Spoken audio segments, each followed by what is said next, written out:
suvepuhkus on selja taha jäänud ja aeg on taas sügise poole mõelda.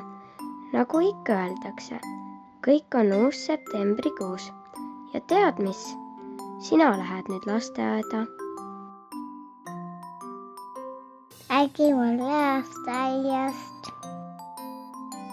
Lasteaed on üks väga vahva koht. See on tore maja, kus on palju põnevaid mänguasju ja kus saab teha vahvaid tegevusi.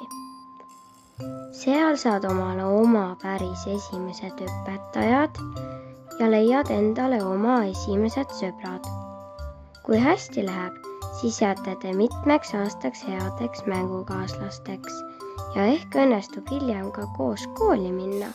See oleks eriti vahva, eks? Jaa, aga meid alati lasteaiasse. Lasteaias on palju lapsi, kellega koos sa oma päevad veedad. Te saate seal koos süüa, lõunaund magada, mängida, muusika- ja võimlemistunnis käia ja isegi koos meisterdada. Lasteaias õpid sa palju uusi asju ja iga päev on tore sõpradega koos mängida. Minule meeldis lasteaed väga. Mis sina arvad? Kas sa tahaksid lasteaeda minna?